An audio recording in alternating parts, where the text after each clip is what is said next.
Buenos días, buenas tardes, yo soy Moisés Sotobajo y este es el curso de Introducción al Cálculo Numérico de Ecuaciones Diferenciales Ordinarias. Hoy es martes, es la última semana del curso y vamos a dedicarlo a teoría. Bien, entonces vamos aquí a los apuntes. ¿Pueden oírme y verme bien? Voy a compartirla. Ay, ya se me olvidaba. Ok, ¿pueden ver mi pantalla y me oyen bien? Ok, bueno, pues vamos aquí a las notas y entonces estamos analizando el error, el costo computacional y los diagramas de eficiencia. Entonces ya hablamos el viernes pasado de los errores de aproximación. Bien, me imagino que lo recuerdan. Estamos hablando de las evaluaciones de función y del tiempo de cómputo. Bien, entonces pues vamos para tomarlo con carrerilla, repasamos rápido estos puntos. Entonces un principio claro que hay que tener en mente es que cuanto más nodos, pues mejor será la aproximación. Bien, ok. Pero claro, al mismo tiempo, cuanto más nodos, pues más iteraciones hay que hacer y por lo tanto más operaciones. Es decir, más trabajo. ¿Bien? Más trabajo para la computadora. Entonces tenemos la siguiente disyuntiva, ¿no? Mejorar la aproximación, es decir, reducir el error, o abaratar el costo computacional. ¿Bien? Que nos cueste más trabajo hacerlo. Y entonces, pues para evaluar el rendimiento de un método de integración determinado, pues se analiza su desempeño normalmente en problemas muy concretos, ejecutando el método, o mejor dicho, la implementación computacional del método que se haya hecho para distintos valores de n o del paso, bien, manteniendo todo lo demás igual. Bien, esto es importante, porque claro, si estás cambiando otras cosas del problema, pues entonces pueden afectar al resultado y realmente no lo estás comparando bien, ¿vale? Y esto pues se puede hacer para un método o para varios. Dime, Ulises. Ok. Muy bien. Y el objetivo es comparar cómo se comportan el error y el costo computacional. ¿Bien? Bueno, ya hemos hablado del error en la sección anterior y ahora vamos a hablar del costo computacional. Entonces, para hacer una comparación rigurosa es preciso poder cuantificar, ¿no? Entonces, el error ya se ha hablado. Y entonces lo normal es que uno escoja problemas de valores iniciales que se puedan resolver analíticamente de manera que tú tengas la expresión exacta de la solución que puedas evaluar y entonces pues restándole con la numérica y calculando las normas adecuadas pues se obtiene el error de aproximación exacto. Entonces pues con eso lo puedes obtener. Si no puedes calcularte o no quieres calcularte la solución real, pues entonces lo que puedes hacer es utilizar una aproximación con un método que tú supongas que sea mejor o uno de los métodos que tengas pero con un paso mucho mejor, de manera que sea una solución mucho más fina, mucho más cercana, bien, a la solución real. Y entonces pues utilizas esa como solución real, es otra opción, ¿no? Entonces pues con eso te evitas calcular la solución real, que en el caso de que no puedas pues es lo único que te queda, ¿no? Y como desventaja, pues en lugar de evaluar la formulita de la solución real, caso de que la tuvieras, pues lo que hay que hacer es calcular una buena aproximación que normalmente es más costoso, porque pues tienes que utilizar un paso más pequeño, son más iteraciones, etcétera. Bien, pero bueno. Ahora, sobre las estimaciones del error. Como digo, normalmente lo que se hace es esto de esta manera, o bien tienes la expresión de la solución y entonces lo calculas exactamente con el error de redondeo que tengas, pero evaluando directamente, o bien utilizando como solución real la aproximada, que viene a ser lo mismo, ¿no? Lo que no se hace es utilizar las estimaciones del error porque normalmente son malas, no sirven. Bien, entonces esto quiero que quede claro. No es conveniente utilizar las estimaciones teóricas del error de aproximación para cuantificarlo, ¿bien? Porque se pasan. Normalmente son mucho más grandes. Bueno, entonces continuamos. Por supuesto, todo esto es una sobresimplificación. Pues el rendimiento de cada método puede depender de muchos factores, incluyendo el problema en concreto a resolver. ¿Bien? Posible que nosotros lo estemos checando en un problema y para ese problema o problemas de ese tipo, pues los métodos se comporten de una manera y para otros a lo mejor distintos, pues se comportarán de otra manera. Entonces siempre estás simplificando, pero bueno, algo tienes que hacer, ¿vale? Ok. Sin embargo, para poder calcular el error, yendo más allá de estimaciones teóricas, es necesario proceder de este modo. Bien, porque si no, ¿cómo calculas el error? Tú no puedes calcular el error en general de cualquier método así de manera teórica. Eso es imposible, ¿no? Para eso tienes las estimaciones teóricas, pero son todos los finas que pueden ser, con esa generalidad, ¿no? Es conveniente considerar un conjunto de problemas con los que realizar este tipo de estudio. De hecho, es posible encontrar en la literatura problemas tipo sobre los que los expertos testan los métodos, ¿no? De esta manera, lo único que resta es escoger la métrica que uno usará para calcular el error de aproximación, dependiendo del interés o enfoque del estudio. Ya hablamos de las distintas métricas que uno podía utilizar, algunos ejemplos. Bueno, ahora, entonces ya hemos hablado del error, vamos al costo computacional. Entonces, hay al menos dos maneras sencillas de medir el costo computacional. La primera es considerando el tiempo que se demora la máquina en ejecutar un programa, que es el tiempo de cómputo, como medida válida del costo de utilizar ese método. ¿Bien? Aparentemente esto es razonable, ya que cuanto más trabajo deba realizar la máquina, más tardará en realizarlo, ¿no? Entonces, pues muy sencillo. Una forma de medir cuánto trabajo computacional se está haciendo, pues medir el tiempo que tarda la máquina en hacerlo. ¿Vale? Sencillo. Ya hemos visto cómo se puede calcular eso, ¿no? Con los comandos tick y tock, por ejemplo. La segunda es calcular o estimar el número de operaciones que es necesario realizar en la aplicación del algoritmo, que está relacionado con su complejidad. Esta tarea puede ser más o menos sencilla o complicada, puesto que en ocasiones el algoritmo no determina con precisión y a priori las operaciones a realizar. ¿Bien? Un ejemplo son los métodos iterativos para la solución de ecuaciones algebraicas, que se han de aplicar en el caso de métodos implícitos de integración. Estos algoritmos definen con rigor cómo hay que proceder y qué operaciones se realizarán en cada paso, pero la ejecución depende de condiciones de parada cuyo resultado es imposible deducir de antemano. ¿Bien? Bueno, entonces, otra forma de medir el costo computacional pues es ver qué operaciones tiene que hacer. Pues tiene que hacer n sumas, tiene que hacer n más un productos, tiene que hacer no sé qué, cuántas evaluaciones de función, ¿no? Entonces, todas las operaciones que uno tenga que hacer. Y eso pues tiene su complejidad medirlo, porque sumas y productos pues es sencillo de alguna manera contar cuántas, uno lo puede estimar bastante bien. Pero están las evaluaciones de función que, como ya les he explicado, pues normalmente es lo que más cuesta, simplemente porque una evaluación de una función trascendente, un sen, una exponencial, lo que quieran, internamente pues requiere de por sí el uso de muchas sumas y productos o lo que haga la máquina, ¿no? Y eso pues es difícil de decir de antemano porque es algo interno a la máquina. Entonces de esa manera es complicado, salvo que uno simplemente esté contando número de evaluaciones de función y ya, ¿no? Bien, ¿qué más estaba diciendo?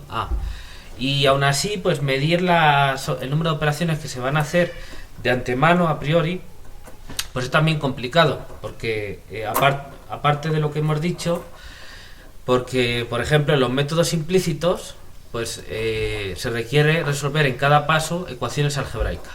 Para eso se utilizan métodos iterativos, como por ejemplo el método de Newton. Bien, y en esos métodos pues uno tiene un algoritmo que es iterativo, repites siempre digamos el mismo procedimiento en cada paso, pero no sabes cuántas veces lo vas a tener que hacer, porque depende de una condición de parada que te da el grado de aproximación con la tolerancia que tú le hayas puesto, y hasta que no se alcance la tolerancia o un límite que tú le hayas dado, pues no para el algoritmo. ¿Y cuándo va a parar? Pues a priori no lo sabes. No lo sabes. Entonces, estimar eso a priori, ese tipo de cosas, pues es complicado o imposible, ¿no? Lo que sí puedes hacer es, como hemos estado haciendo y ya han visto, hemos programado, es ir, según se van dando, irlas contando, porque tú antes de que se hagan no puedes hacer nada. Es imposible deducir eso, predecir eso. Pero según las vas haciendo, pues sí las puedes ir contando y al final decir cuántas son. Eso sí, ¿vale? Muy bien. Bueno, para simplificar el problema de estimar el número de operaciones, se puede hacer lo siguiente. La operación aritmética más costosa es la evaluación de funciones, ya que normalmente involucra una cantidad relativamente grande de sumas y productos. ¿Bien? Piensa en cómo evaluar una función trascendente, por ejemplo el seno o la exponencial. Una forma sería truncar su serie de Taylor y calcular una suma parcial, lo que conlleva únicamente sumas y productos, que pueden ser programados y realizados por una computadora sin ningún problema. ¿Bien? Pero pues luego está el tema de dónde truncas, cómo hacen esas operaciones, y todo eso es interno de la máquina, del software. ¿Bien? Pensando de esta forma, por ejemplo, el número de sumas o productos es computacionalmente despreciable comparado con el número de evaluaciones de función. Así pues, para estimar el costo computacional de un método de integración, lo que se puede hacer es contar el número de veces que se evalúa una función, entendida aquí como fórmula o como programa. ¿Bien? Particularmente la correspondiente a la función del lado derecho, ¿no?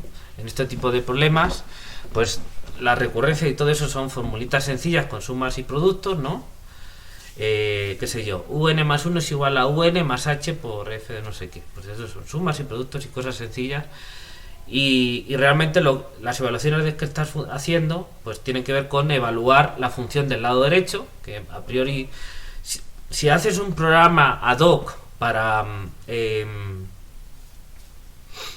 un problema en concreto, donde tú la f ya la sabes de antemano y entonces lo programas y pones la formulita, y a lo mejor la f es seno de x más 1 o lo que sea, bueno, pues tú ya sabes que de las evaluaciones de función realmente es cada vez que evalúes el seno, porque pues el más 1 no lo vas a contar, ¿no? Se ve. Pero bueno, en general, donde estamos permitiendo que el usuario introduzca una función f programada que implemente la función del lado derecho y ya, y no sabemos cuál es hasta que el usuario no la ponga, y ahí nosotros pues ya no entramos, es lo que tenga dicho el programa que haga, pues eso es lo que va a hacer. ¿Bien? Pues entonces pues se cuentan las veces que se evalúa la f y ya está. La f a lo mejor es sumar y es muy sencillita, pues sí, pero bueno, con tanta generalidad es lo que se puede hacer. ¿Sí se ve? Luego si uno quiere particularizar pues puede afinarle más. ¿Sí se entiende?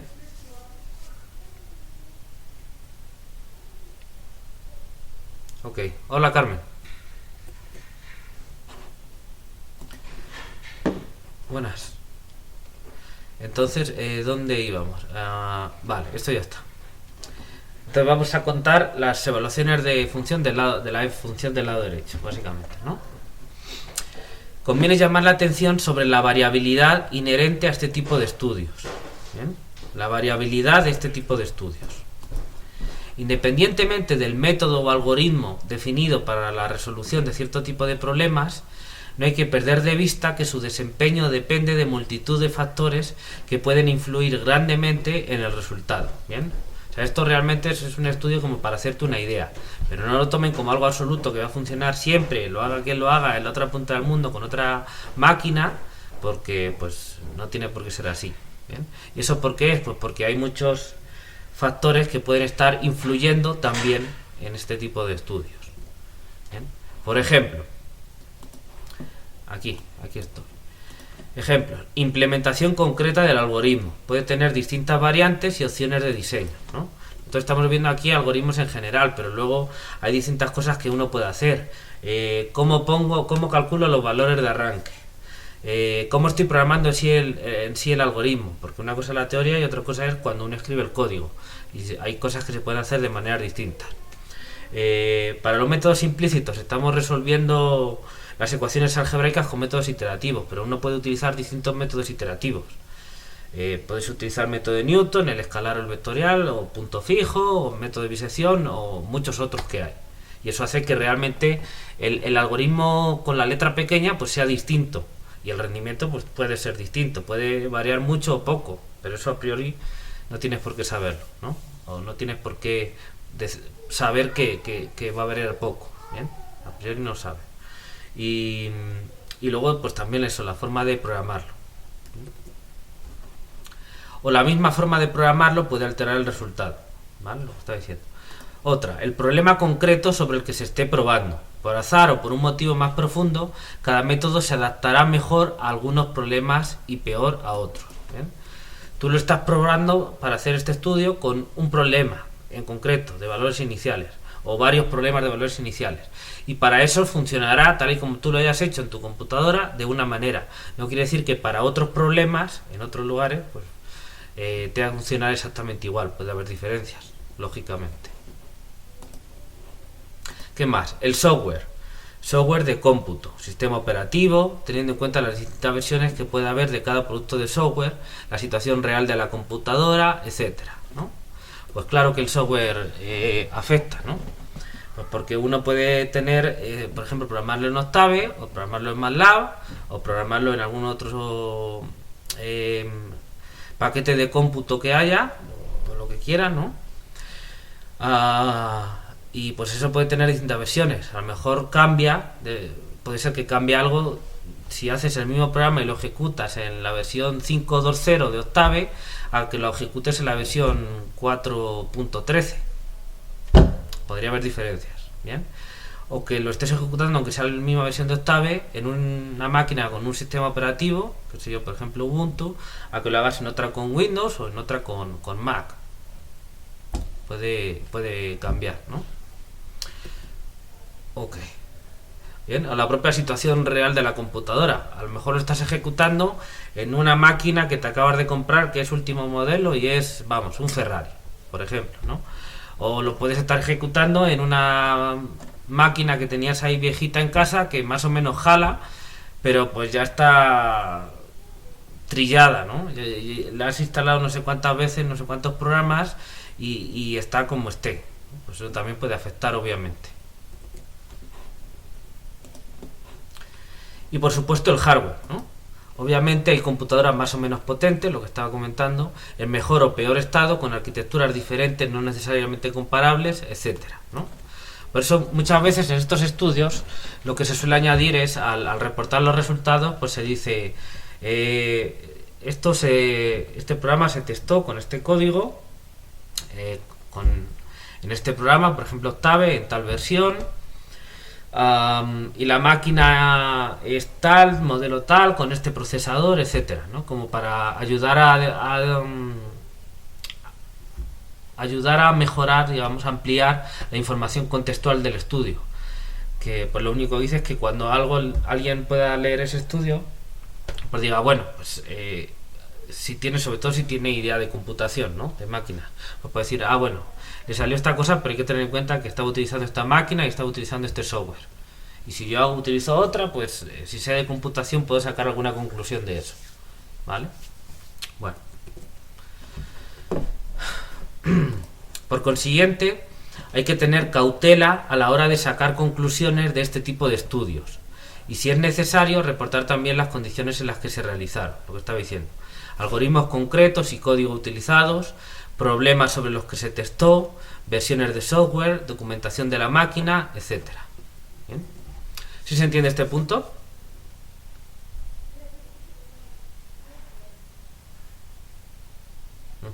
Vale.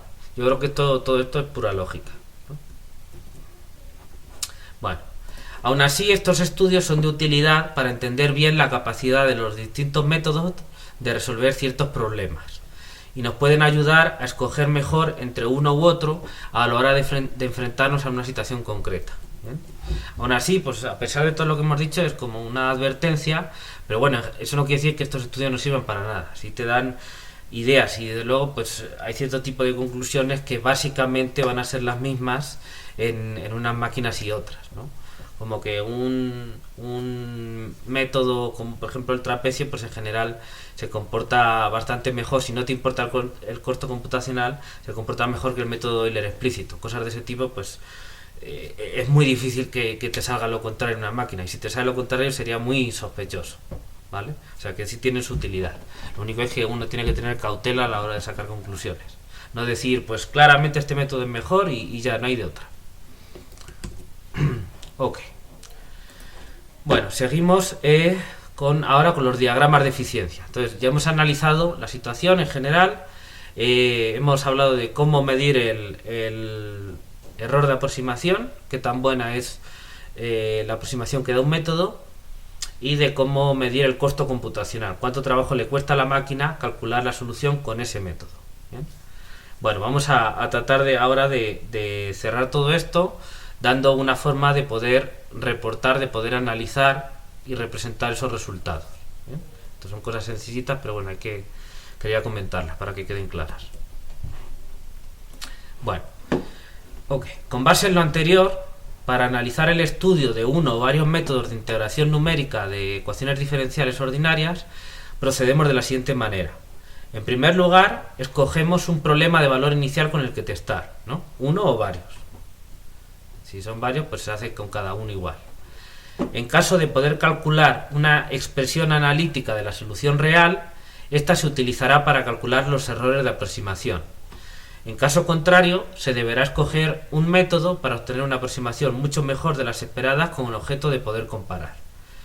En este caso, la solución numérica que jugará el papel de solución real ha de calcularse en una malla compatible con las que se utilizarán en las distintas ejecuciones, de forma que se pueda muestrear esta solución en cada malla o bien encontrar valores para cada nodo de cada malla por interpolación, por ejemplo, lineal.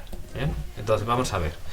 Queremos analizar estos tipos de métodos como los que hemos estado viendo. Entonces son métodos basados en mallas. Entonces lo que me dan son valores discretos, que se supone que son los valores de cierta solución, la real o las aproximadas, en los nodos. ¿Bien? Ok. Bueno, entonces, tanto si utilizo la solución real como una aproximada, hay que adaptarse a las mallas. ¿Bien? En el caso de tener la solución real, es decir, una fórmula analítica para que yo pueda evaluar, que yo pueda ahí sustituir para obtener los valores, pues simplemente en cada nodo voy sustituyendo la formulita y voy obteniendo la malla. Ya está, ningún problema. En el caso en el que utilice una aproximación numérica como solución real ficticia, bien, para comparar, básicamente para calcular errores de aproximación, pues entonces esa aproximación numérica la haré en principio con un método similar a los que tengo, entonces está basado en una malla. ¿Bien? Entonces yo quiero una aproximación buena, pues haré una malla bastante fina para que me salga una buena aproximación. ¿Bien? No voy a utilizar una malla muy grosera porque no voy a tener garantías de que sea suficientemente buena la aproximación como que de verdad se parezca a la real comparada con las otras. ¿Bien? Entonces, pues eso, normalmente tendré una malla bastante más fina. Entonces, la idea después es que voy a utilizar otros métodos, ¿bien? En distintas mallas, en principio más groseras, ¿no? Con menos puntos. Y entonces, pues yo lo que tengo no es una fórmula que yo pueda evaluar en los puntos que a mí me dé la gana, sino que tengo una solución en una mallita, que aunque sea más fina, pues es otra malla. Entonces, pues ahí hay distintas opciones, pero me las tengo que arreglar como para poder asignarle a la solución real ficticia un valor en cada uno de los nodos de la malla que yo estoy utilizando en cada momento. Y yo lo que tengo es en otra malla distinta. ¿Bien? Caso muy sencillo, pues que la malla que yo tengo muy fina, ¿bien? La otra sea una submalla de ella. Es decir, que los nodos de esa malla grosera sean todos también nodos de la otra. Eso pudiera ser. Básicamente lo que estoy diciendo es que estoy dividiendo por un múltiplo o algo así, ¿no? Ahí eso se puede arreglar. De hecho, si estoy dividiendo el intervalo AB en n subintervalos, ¿no? Si yo en lugar de dividir en n intervalos divido en n por m, pues entonces lo que tengo seguro es que todos los nodos de la pequeña son nodos también de la grande, y entre dos nodos de esos tengo más nodos de la otra, tantos como m subintervalos, básicamente, ¿no? Así que tendré cada uno de los nodos de la chiquita m subintervalos más pequeños en la otra. Entonces, en ese caso, pues perfecto. Esa es una opción. Otra opción es, bueno, si no me cuadran y yo quiero calcular en un nodo que no está, un nodo de la malla grosera que no está en la malla fina, pues yo le puedo decir, bueno, pues este nodo no está en esta malla, pero caerá entre dos nodos de la otra, ¿no? Que en principio pues estarán cerquita. Entonces yo con esos dos valores puedo tratar de sacar, digamos, el que está entre ellos. ¿Cómo? Pues haciendo por ejemplo interpolación lineal, que es, tengo esos dos valores, entonces calculo el trozo de recta, digamos gráficamente el trozo de recta que los une, y entonces miro en ese trozo de recta cuál es el valor que cae en el nodo que yo quiero, por ejemplo. Ya hemos hablado de interpolación lineal y es un tema sencillo. ¿Ven? Sería una posibilidad para hacerlo, por ejemplo. ¿vale? Pero en cualquier caso tienen que ser conscientes que ese tipo de cosas pues habrá que hacerlas porque algo tienes que hacer si las cosas no te cuadran perfectamente. Algún cambalache tienes que hacer, que sea más o menos razonable. Uno intenta que sea lo más razonable posible. Bien, porque si no, no puedes hacer cálculos con eso, es que no hay de otra. Bien, muy bien. Una vez esto, se escogen varios valores de n. En cada caso la malla tendrá n más un punto, ese es el significado que tiene, el de siempre. Entonces, repito, varios valores de n.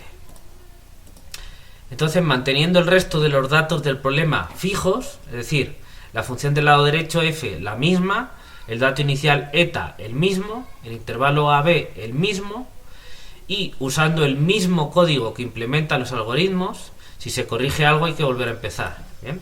Entonces, si te das cuenta a la mitad de que el código no estaba bien hecho y hay algo que funciona mal, tienes que corregirlo, o bien estás haciendo algo y te das cuenta de que quieres mejorar una cosita porque te interesa más. Bueno, perfecto, pero entonces tienes que volver a empezar todo, porque tienes que compararlo todo con condiciones iguales, ¿no? Porque si no es como si echaran una carrera a ustedes con otra persona y a la otra persona le dan una ventaja de 10 metros porque has cambiado algo. Pues no, tienes que compararlo igual, los dos salen de la salida, del mismo punto, ¿vale? Entonces tiene que ser el mismo código para que la comparación sea razonable. Vale, entonces para cada uno de los valores de n y de los métodos o algoritmos a comparar, se realiza la resolución del problema, ¿no? Resolución numérica, teniendo cuidado de calcular y almacenar apropiadamente los parámetros requeridos para la comparación, ¿bien? Ya sea el paso, el número de evaluaciones de función, el tiempo de cómputo, etcétera. Que por eso lo hemos estado programando de esta manera para poder hacer ahora este tipo de análisis. Entonces nuestros programas devuelven el paso, obviamente depende del número n, ya está, y del intervalo, porque es uniforme, y hemos programado estos métodos de manera que nos regresen el número de evaluaciones de función y el tiempo de cómputo para poder utilizarlo ahora, así como de calcular y almacenar los errores de aproximación correspondientes, utilizando en todas las ocasiones la misma métrica y comparando con la misma solución real, ya sea la real de verdad o una real entre comillas, muestreada en la malla correspondiente, para utilizar la resolución numérica. Bien, para calcular el error pues tiene que ser en los nodos de la malla en la que estás calculando la aproximación numérica. Entonces la real es la que tienes que adaptar a la otra, a esa malla, para poder obtener un vector en los mismos nodos que corresponda a valores en los mismos nodos de alguna manera, y entonces esos dos vectores que ya tienen de la misma longitud, pues ahí ya le aplicas la métrica para calcular un numerito no negativo que es el error de aproximación. Bien, y hasta ahí eso es lo que quieres calcular. Y obviamente igual utilizar siempre la misma métrica para hacer el análisis. Si quieres hacer con otra métrica, pues también te comparas todos con la otra métrica y ya. Pero para comparar no puedes comparar distintas métricas porque aunque son equivalentes y más o menos van a ser todas chicas o grandes al mismo tiempo, pero sí puede haber ya en el valor concreto pues discrepancias. Entonces no puedes comparar banquetas con catedrales. Tienes que utilizar para comparar unos con otros la misma métrica para el error. ¿Bien? ¿Sí se entiende?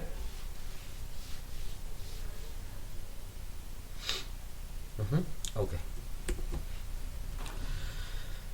Muy bien. Bueno, una vez terminado el estudio, los resultados deben ser representados adecuadamente para poder ser analizados y sacar conclusiones. Recordamos que el objetivo es comparar la bondad de la aproximación, medida por el error de aproximación, frente al costo computacional, medido con el tamaño del paso, las evaluaciones de función, el tiempo de cómputo, etc. Bueno, cualquier otra forma que a uno se le pueda ocurrir. Entonces hay que representar esta información para sacar conclusiones. Y entonces una es el error de aproximación frente al costo computacional, es decir, el paso, evaluaciones de función, tiempo de cómputo, etcétera. ¿Está claro ese concepto? Siempre tienen que está detrás de todo esto el paradigma de buena aproximación, error pequeño o poco trabajo. Y poco trabajo puede decir que sea poco tiempo de cómputo, pocas evaluaciones de función, etcétera. ¿Sí se ve? Y entonces está esa disyuntiva. Muy bien. Una forma posible para comparar estos resultados es hacer tablas numéricas, por ejemplo, ¿no? Concretamente, una tabla por cada método numérico, en la que cada fila corresponda a una ejecución del programa, donde se reporten en sucesivas columnas el valor de n, el valor de h, el número de evaluaciones de función, el tiempo de cómputo y finalmente el error de aproximación. ¿Bien? Una tabla numérica donde tienes ahí los numeritos y tú puedes ir diciendo, a ver, yo tengo aquí distintas ejecuciones y tengo tantos valores de n y entonces voy obteniendo estos errores y también estas evaluaciones de función. Y así uno puede ir viendo cómo suben o bajan y cuánto, más o menos, a ojo. Bien. Sin embargo, la forma más visual e intuitiva, seguramente la forma más fácil y rápida de entender lo que ocurre, es haciendo una gráfica, que llamaremos diagrama de eficiencia. La más sencilla es una gráfica bidimensional, en la que en el eje de abscisas se representa la magnitud escogida para medir el costo computacional, ya sea n, sea h, sea el número de evaluaciones de función, tiempo de cómputo, etc. Y en el eje de ordenadas, en vertical, se representa el error de aproximación. ¿Ok? Entonces, claro, pues tú puedes representar ahí los numeritos en una tabla, pero bueno, y ahí puedes ver cosas y muchas veces es útil, ¿no? Por ejemplo, pues tienes ahí distintos métodos y tú puedes ver con el mismo n, en distintos métodos, qué error de aproximación te está dando, más pequeño, más grande, y cuánto te está costando, cuántas evaluaciones de función. O puedes ver para distintos n's en distintos métodos que el número de evaluaciones de función, por ejemplo, es el mismo, es decir, más o menos el mismo trabajo, y sin embargo el error de una es mucho más pequeño que la otra. Por ejemplo, ese tipo de conclusiones. Pero bueno, al final estás viendo números, entonces eso, pues si quieren, es como los aficionados estos a las carreras de Fórmula 1, que a mí me parece lo más aburrido del mundo, que porque estás ahí en la tele viendo cómo corren los coches, pues bueno, eso todavía, ¿no? Pero a mí me aburre. Pero es que además estás viendo luego numeritos, este le sacó otro, le sacó tantos segundos, no sé qué, y estás viendo ahí numeritos, y digo, luego dicen que no les gustan las matemáticas, y están en su tiempo libre ahí viendo numeritos en una pantalla, que a mí me parece, siempre me acuerdo de la escena esta de la película de Matrix, donde están en la nave y salen en las pantallas y están viendo unos y ceros y se hace la ilusión de que están viendo cosas. Pues bueno, para gusto los colores. Pero bueno, el caso es que se puede organizar la información por una tabla, pero pues estás viendo números, ya el resto lo tienes que poner tú con la cabeza, ¿bien? Sin embargo, una grafiquita pues te entra por los ojos y yo creo mucho más fácil. Estaremos todos de acuerdo con eso, ¿no?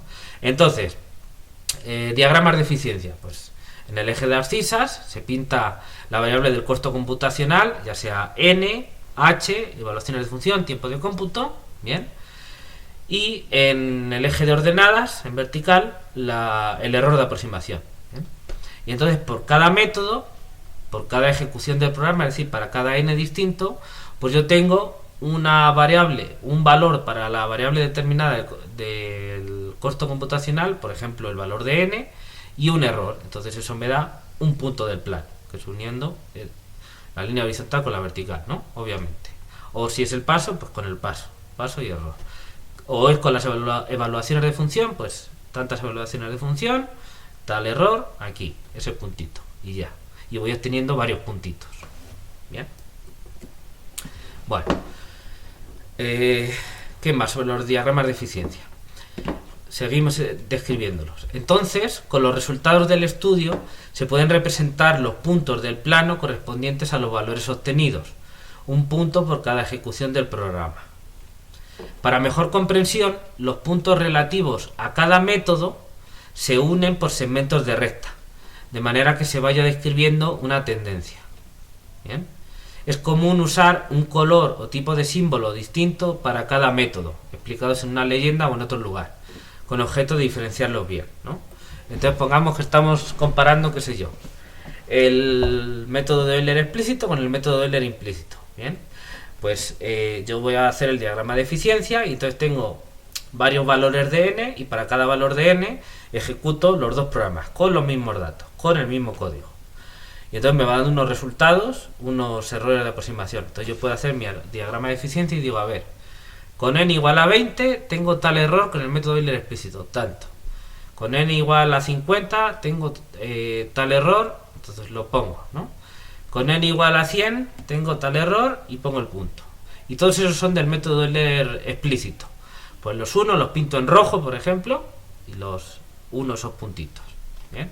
Ahora hago lo mismo con el método Euler implícito y lo vuelvo a pintar y lo pinto en naranja. ¿Bien? Y entonces pues ahí se ve y sabes que la línea roja es de un método, la naranja es de otro método, y vas viendo cómo va evolucionando cuando voy aumentando el n, o cuando voy reduciendo el paso, ¿bien? O cuando voy aumentando las evaluaciones de función, ¿bien? O cuando voy aumentando el tiempo de cómputo. Yo espero que el error se haga más pequeño. Y a qué ritmo, me interesa ver también a qué ritmo se hace más pequeño. Pues no es lo mismo que se haga pequeño despacito a que se haga pequeño más rápido. ¿Sí se ve?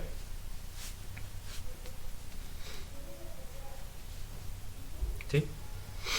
Bueno.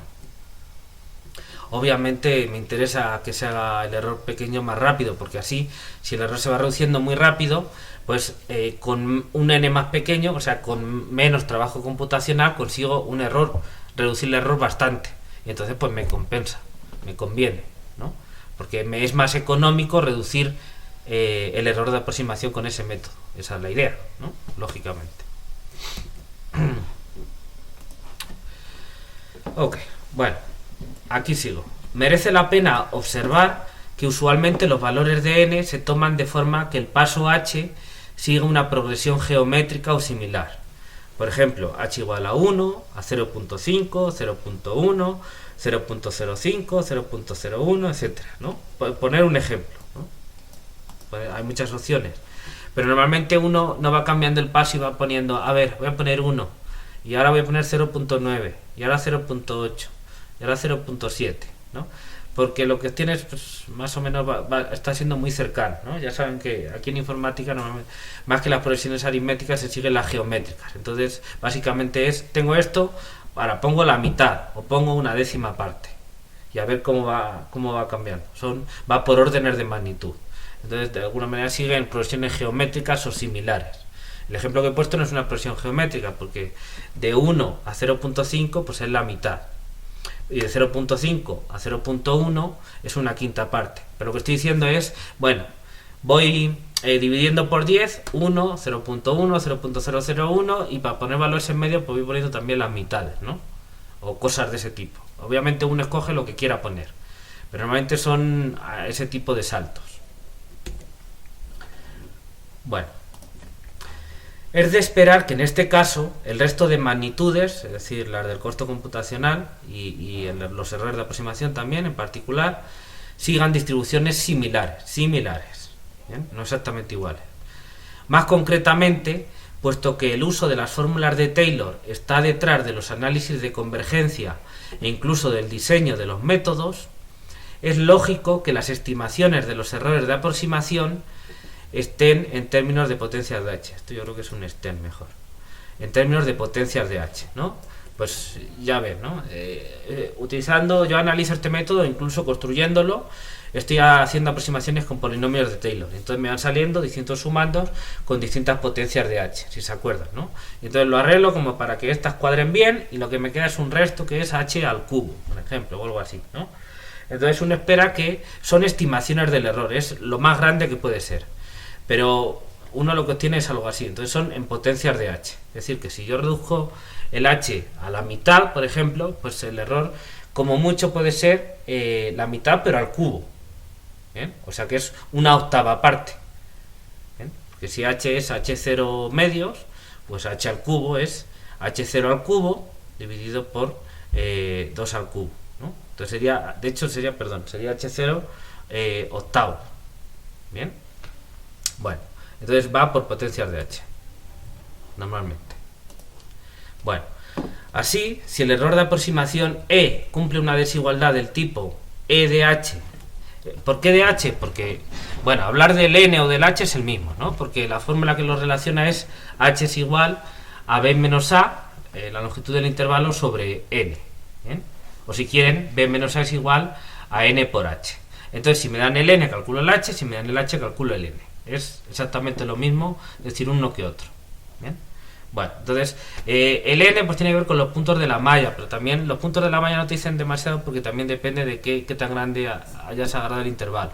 De alguna manera el h, que es el paso, condensa más información porque te está diciendo, obviamente depende de la escala de problema de valores iniciales que tengas, ¿no? Pero bueno, de alguna manera como está diciendo el h es qué tan chiquito voy avanzando, ¿bien? Pero bueno, eso siempre es relativo al tamaño de intervalo que tengo y también al problema que tengas entre manos. Pero bueno, entonces el caso es que los errores se suelen analizar en términos de h. Entonces para cada h o para cada n yo tengo un error, por eso pongo e de h, porque el error depende del n que ponga o del paso que ponga. ¿Bien?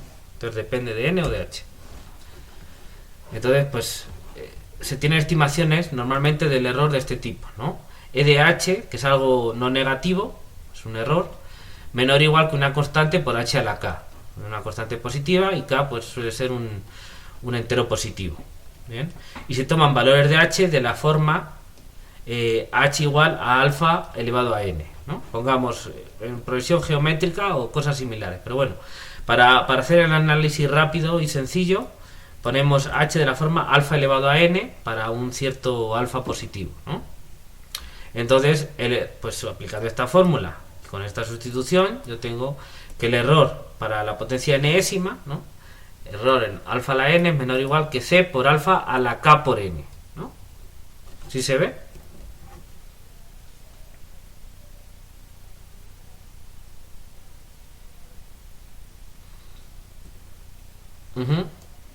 Sí. Sí se ve que es lógico que uno tenga estimaciones del error de este tipo, ¿no? Porque vienen de aplicar fórmula de Taylor y demás. ¿Ahí me siguen? ¿Sí? Ok. Bueno, entonces ahora lo que digo es, voy a sustituir valores de h pues por cosas de este tipo, ¿no? Lo que uno suele ejecutar. Entonces, para hacer el análisis más sencillo, voy a poner h potencias de un cierto alfa. Si quieren pueden pensar alfa, por ejemplo, 1 sobre 10, ¿no? Entonces, si yo pongo, qué sé yo, n igual a 0 tengo 1, si yo tengo n igual a 1 tengo 0.1, si yo pongo n igual a 2 tengo 0.01 y así. ¿Sí se ven? En progresión geométrica. ¿Vale? Con ese alfa, si quieren, pueden pensarlo. Pero bueno, esa es la idea. Las sustituciones que voy a hacer son muy sencillitas. Entonces simplemente sustituyo esto aquí. Y entonces lo que me queda es que el error correspondiente a este n, ¿no? Que es, digamos, los que voy a ir poniendo, es como un índice para las tiradas que yo voy a hacer, para las ejecuciones que yo voy a hacer, pues es menor o igual entonces que c por alfa a k por n, ¿no? Porque tengo que elevar h a la k y entonces esto me queda un exponente k por n. ¿Vale? Entonces el h era alfa por n y la estimación del error me queda alfa, básica, salvo una constante, alfa por elevado a k por n. Es decir, el n, que es el exponente, se me está multiplicando por k, la potencia con la que eso va bajando. ¿Sí se ve?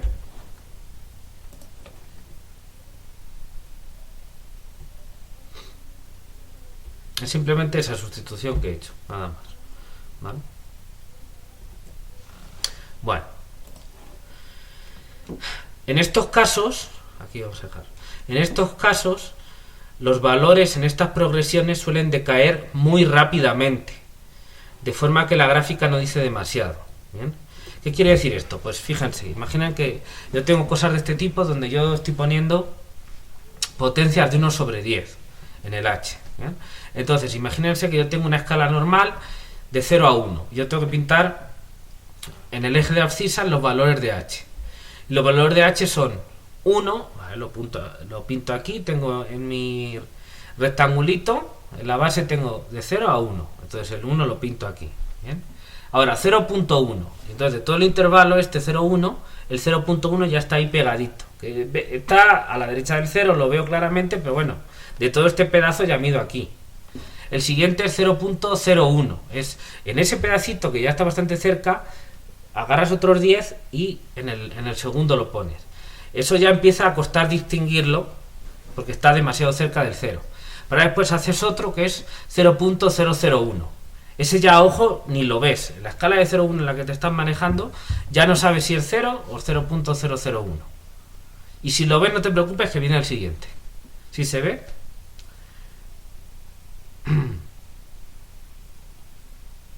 Se vuelven indistinguibles porque van en esas escalas geométricas. El ojo nuestro, que está acostumbrado a una escala lineal, una escala aritmética, si yo te voy pintando una malla uniforme de 0 a 1, 0.1, 0.2, 0.3, eso lo vemos perfectamente y lo entendemos muy bien. Partimos en trozos iguales y ya está. Lo que a nosotros nos cuesta ver, y esa visualización luego no nos sirve, son esas progresiones geométricas que van multiplicando por un factor. Eso, como mucho ves ahí 3-4 términos y ya los otros son tan indistinguibles, están tan pegaditos o bien al cero o bien al infinito, o bien que se te vayan también, que no ves, ya no ves nada, ¿vale? Ahí no entiendes nada, no eres capaz de imaginar esas cantidades y el gráfico no te ayuda a nada porque no lo distingues. ¿Bien? Entonces, eso para el H simplemente.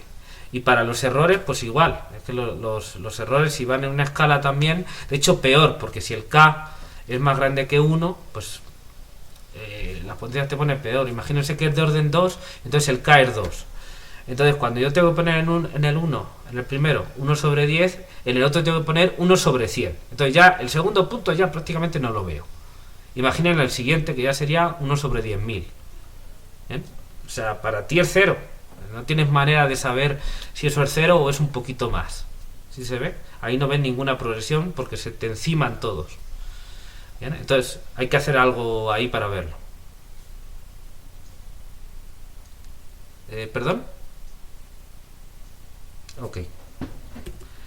Bueno, entonces a eso me refiero con que, como estas progresiones suelen decaer muy rápidamente, bien, estos son el alfa normalmente, obviamente estoy entendiendo un alfa entre 0 y 1, ¿no? Para que esto vaya a 0, que es lo que uno suele, pues tomarse el H pequeñito, ¿no? Entonces, alfa entre 0 y 1.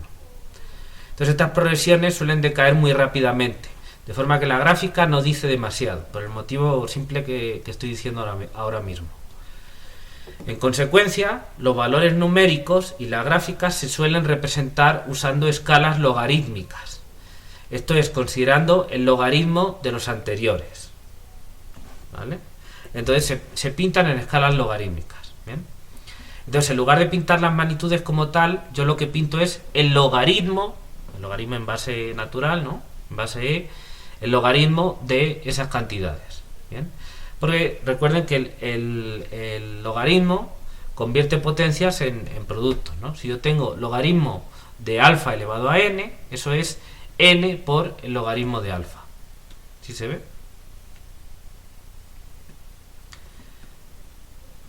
Dicho de otra manera, los logaritmos me convierten progresiones geométricas a progresiones aritméticas, que yo sí tengo más fácil de ver, como hemos comentado. Entonces yo eso puedo visualizarlo. Bien, entonces eso no lo puedo interpretar como en una escala lineal, porque estoy pintándolo en escala logarítmica, pero al menos me permite ver las progresiones. ¿De acuerdo? Las progresiones de cómo va decayendo. Bueno, esto es considerando el logaritmo de los anteriores. En el ejemplo anterior se tiene por un lado, teníamos esto de aquí, ¿no? Aquí. Bueno, de hecho, aquí. Tomamos h como ciertas potencias de alfa, ¿no? Entonces, logaritmo de h es logaritmo de alfa a la n, es n por logaritmo de alfa. Y el alfa es un número que has dejado fijo, entonces el logaritmo de alfa es un número. Entonces, lo que estoy haciendo para distintos valores de n es multiplicar por n. Ya está.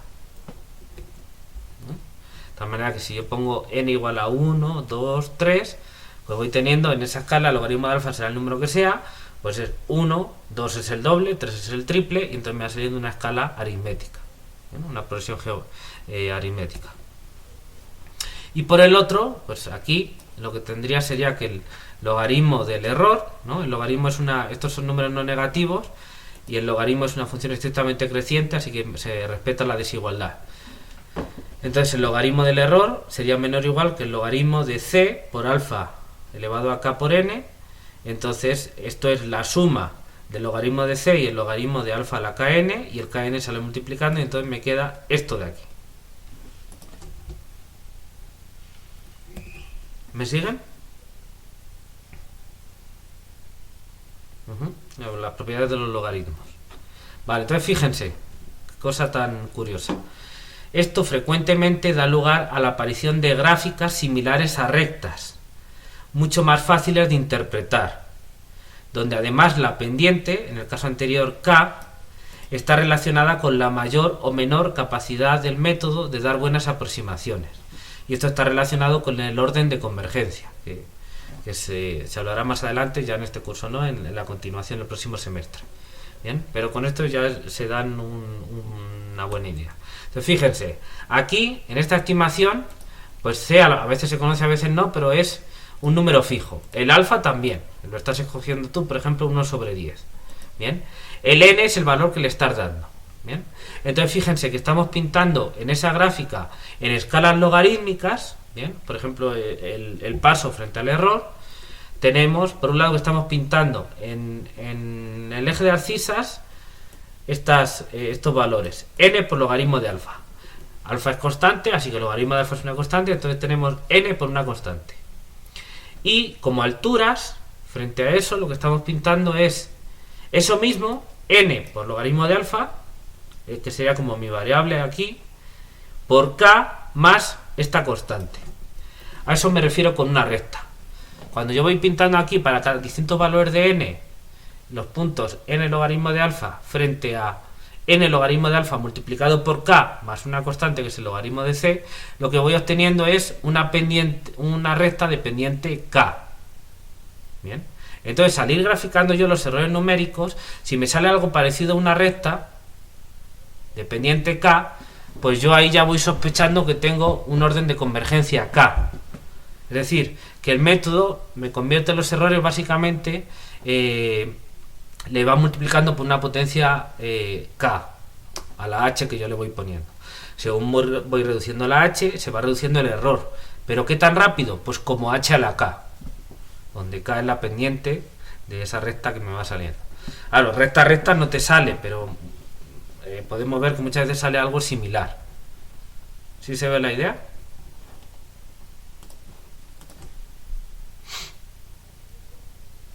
¿Sí? ¿Bien?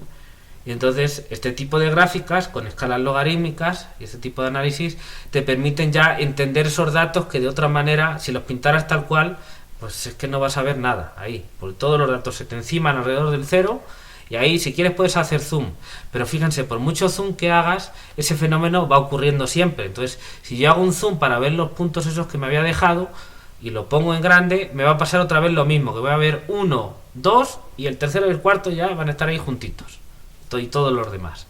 O sea que eso es una cuestión que aunque cambies, aunque hagas zoom, te sigue pasando lo mismo.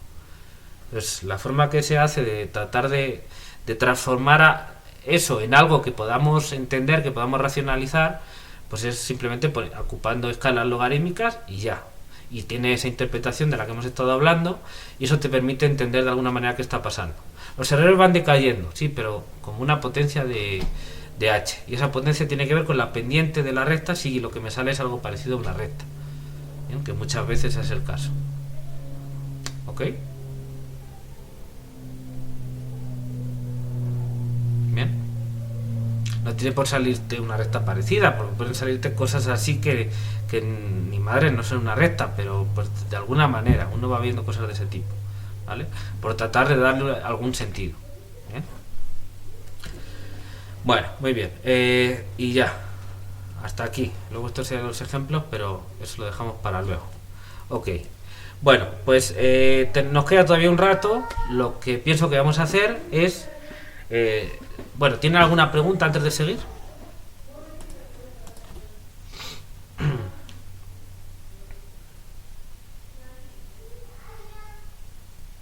¿No?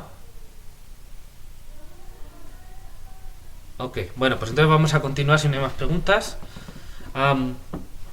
Perdón, por cierto, les puse aquí, había algunos comentarios sobre, aquí lo tienen, sobre la práctica 5, ¿vale? Aquí lo pueden, para que los chequen. Había un problema en la fórmula que yo puse del método de colocación con C1 igual a 0 y C2 igual a 1 medio, con K igual a 2. simplemente hice el cálculo y pues tuve un error de cálculo, y entonces la fórmula que les puse en los apuntes tenía un término de más. Aquí pueden ver la imagen, no la quiero abrir para no estropear nada porque le tengo respeto al Skype, pero bueno, ahí lo pueden ver ustedes. Yo ya lo he corregido en las notas de todas formas, ¿bien? Y para que lo tengan en cuenta para la práctica 5 y también pues para la teoría, ¿no? Ya corregí esa fórmula. Bueno, ayer estuve programando algún método más, ¿bien? Y haciendo algunas pequeñas correcciones en los métodos anteriores. Entonces anoche, ya cuando hice todo eso, lo subí al Google Classroom. Entonces ahí tienen los programas tal y como yo los voy a utilizar ahora mismo, que son pequeñas modificaciones, pero bueno, algunas hice. En particular para contar las evaluaciones de función, entonces hice los cambios adecuados para contar evaluaciones de función escalares, porque en algunos programas cuando yo evaluaba la f lo contaba como una vez, pero la f, si era un vector de RD, pues como en otros sitios yo lo conté como d veces, de funciones escalares, porque realmente las cuentas que estás haciendo es para evaluar cada una de funciones donde tienes que sacar un número. Entonces preferí, para homogenizar todo, pues se me hizo más sentido así. Entonces hice algunos cambios relacionados con eso, para contar evaluaciones de función, pero de funciones escalares. Entonces cuando es una función vectorial, pues en lugar de sumarle unos, le sumo d. Básicamente es eso. Y no sé si hice algún cambio más, pero yo creo que básicamente eso. Y programar alguna función más que nos faltaba. Muy bien. Vale, vamos a entonces abrir el Octave. Les pido que abran ustedes el suyo.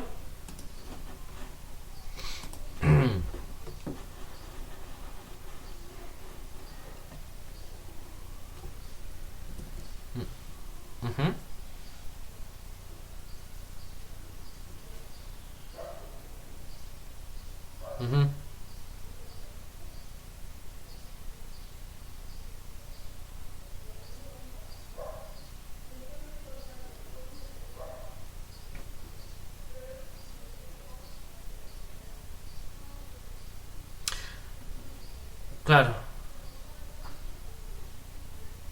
Algunas sí, claro.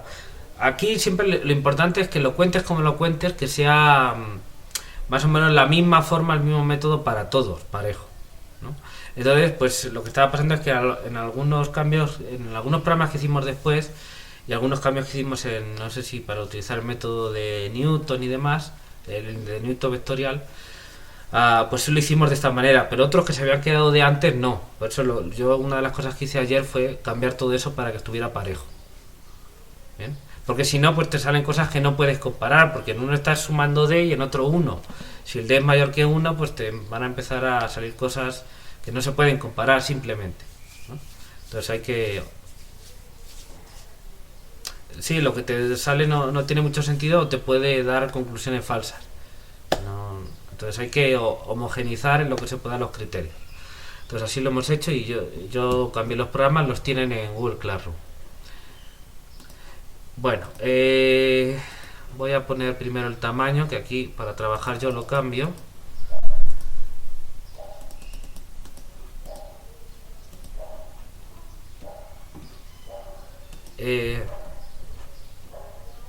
Si me acuerdo, sí, no tengo ningún inconveniente.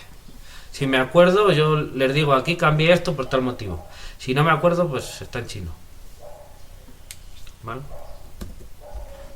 Si lo ven, si se dan cuenta ustedes de ahí algo, también coméntenme y a lo mejor así me acuerdo. Bueno, directorio de trabajo. ¿Dónde está? Aquí. Muy bien. Bueno, entonces... Híjole, ¿quién sabe qué le hice? Ay Dios, le di algún botón de ayuda. Bueno, esto es un poquito delicado. Bueno, ok, vamos a hacer un programa, bien, que lo que haga es, tú le das los datos de un problema de valor inicial, o le pasas los datos directamente, eso quiere decir la F, el eta, el A y el B, como siempre, ¿no? Entonces, pues la F la tienes que tener ya programada desde un problema de valor inicial en concreto, ¿bien? Eso ahora no nos vamos a preocupar mucho, vamos a poner el que siempre estamos poniendo de prueba, por ejemplo, que ya sabemos lo que sale, la solución está calculada y es sencillo. Porque lo único que me interesa es programar toda la parte del código. Y luego ya se pueden programar. Teniendo hecho eso, pues le pones otros problemas y debe funcionar igual. Y entonces lo que vamos a hacer es simplemente pues poner una lista de métodos numéricos de los que hemos estado programando. Otra lista, digamos, de valores para n. Bien. Y entonces de manera ordenada tenemos que ir almacenando todas los datos que necesitamos. El n para cada método y para cada n, pues el h, las evaluaciones de función, el tiempo de cómputo y el error de aproximación. Para el error de aproximación, bueno, vamos a tratar de ajustar para poder comparar con la solución en este caso real, pero como en el ejemplo que nosotros tenemos es la solución real, la podemos calcular en fórmula, pues el adaptarse a la malla va a ser trivial. Pues simplemente evaluamos los nodos de la malla y listo. Otra cosa que hay que hacer es escoger la métrica. Vamos a comparar en distintas métricas, ¿eh? Para que vean que puede haber alguna diferencia, pero más o menos cuando son pequeños en todas. Pero puede haber alguna diferencia. Entonces, no sé, pondremos ahí en norma euclídea, por ejemplo, en norma 1, en norma infinito, algo así, ¿no? Eso es muy sencillo de programar, ¿de acuerdo? Bueno, entonces yo lo que se me ocurre que hagamos es, vamos a abrir el programa de testeo, bien, y de ahí hay cosas que nos pueden servir. Pero bueno, básicamente yo lo vamos a construir de nuevo, porque es como un testeo, pero para distintos valores de n y para distintos métodos, ¿bien? Entonces vamos a ver cómo hacemos eso. Bueno, entonces, a ver, voy a abrir aquí el... voy a empezar a escribir aquí. Bien. Vamos a ver.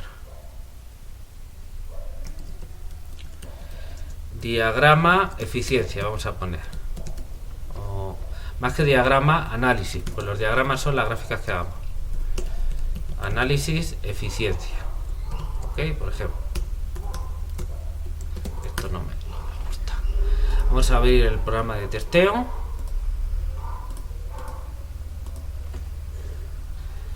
Ok. Vamos a copiar esto para... por manía.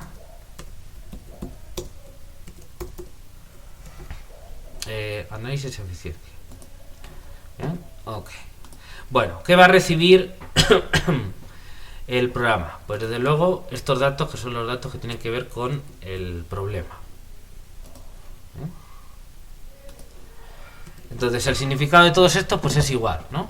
Estos, la f, la función del lado derecho, la función de octave que me implementa la función teórica del lado derecho, a y b son los extremos del intervalo donde considero el problema de valores iniciales, eta son el vector de datos iniciales, y este n, bien, ahora n va a ser un vector de valores n, porque yo voy a probar distintos valores, ¿ok?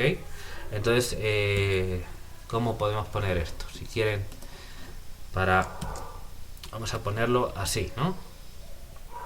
Ok. Y ahora pues después se regresarán aquí algunos valores que ahora veremos cómo lo escribimos, ¿bien? Bueno,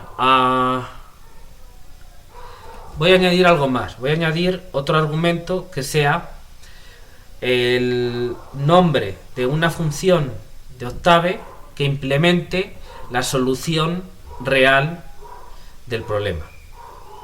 ¿Sí se ve?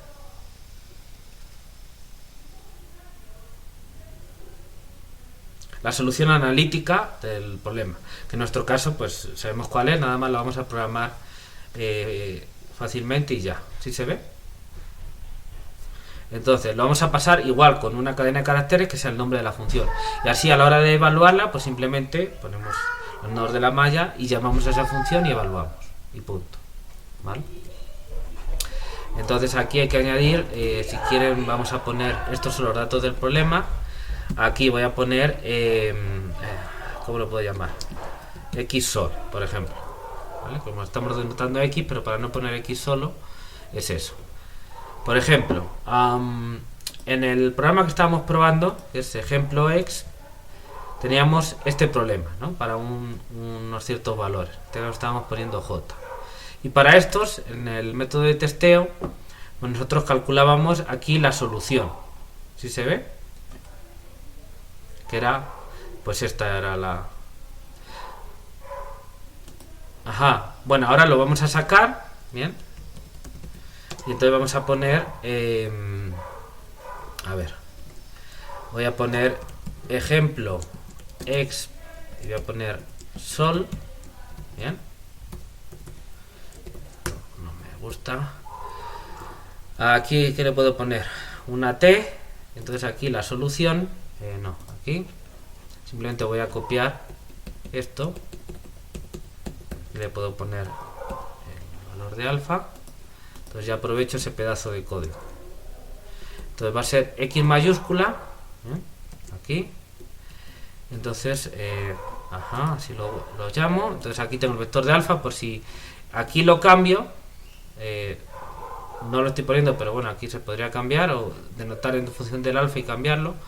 Y entonces aquí lo tengo y según eso, pues estas son las soluciones. Calculamos la solución teórica, bueno, sobre la malla. Lo voy a poner en principio, puede servir sobre la malla, pero por si no toma valores vectoriales lo podemos dejar así. La solución teórica que es xj de t igual a esto de aquí, ¿no? Ok, entonces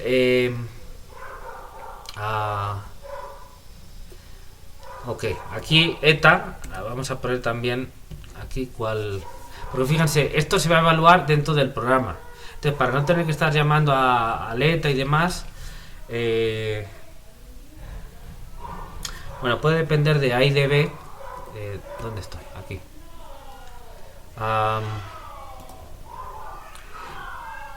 Puedo hacer que dependa, si quieren, de A y de B y de ETA, ¿no? Y entonces, pues se introduce aquí.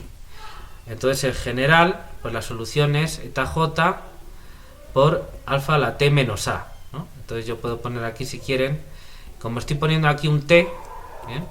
Pues aquí simplemente esto es inicializamos o, bueno, sí, lo voy a hacer para que x tiene que tener d componentes. Aquí entonces va a tener d filas y aquí pues le voy a permitir que acepte valores vectoriales, aunque lo voy a ir evaluando uno a uno dentro del programa, porque dentro del programa pues la función solución puede ser que la tenga que evaluar punto a punto y no vectorialmente. Entonces lo voy a dejar así. Bien, pero en este caso funciona perfectamente vectorialmente. Entonces aquí ya está, regreso la x. Entonces xj, dos puntos. Y entonces tengo desde 1 hasta d, que es la dimensión, y la dimensión la saco del alfa o del d. Si quieren el d lo voy a poner aquí. Es que aquí no estoy definiendo d. Tengo que definirlo.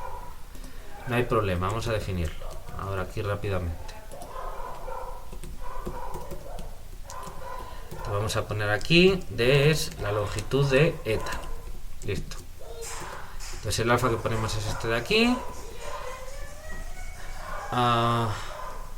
Entonces por filas lo estoy poniendo de esta manera. Entonces tengo de filas y cada fila tiene tantas columnas como lo que yo quiera evaluar en esos puntos. Ok, está bien. Entonces en la fila jésima pues evalúo esto, este punto t. En este caso esto vectorialmente no tiene ningún problema para evaluarlo, entonces ya está. Y ahora este x igual a x',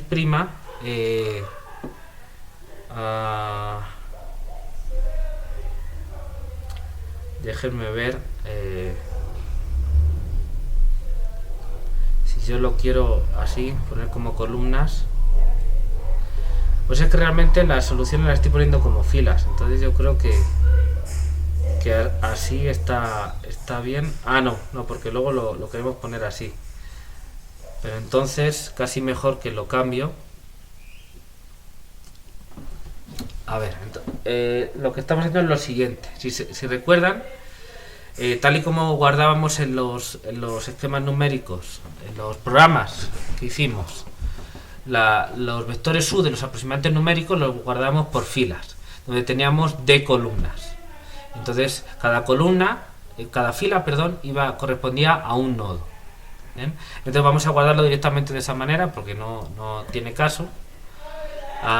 Entonces vamos a poner esto de esta manera: longitud de t, d, y entonces aquí lo pongo al revés. Bien. Lo que pasa es que esto, si el t, vamos a ver, esto es un escalar, esto es un escalar, y el t es el que tiene que ser una columna para que esto me cuadre, ¿no? Porque fíjense, si yo pongo aquí a igual a 1, 2.4 y ahora yo pongo la exponencial de a, pues me sale así, ¿no? La exponencial de esos valores. Ahora si yo le pongo aquí la traspuesta, me sale de esta manera.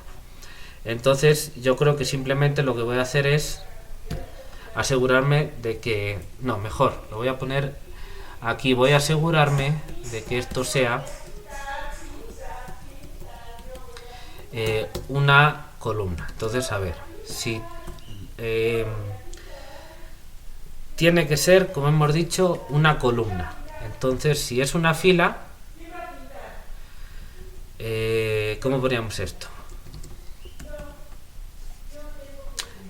Si las columnas, hay que poner así, si las columnas del vector t es mayor que 1, entonces lo que hacemos es transponerlo. Bien.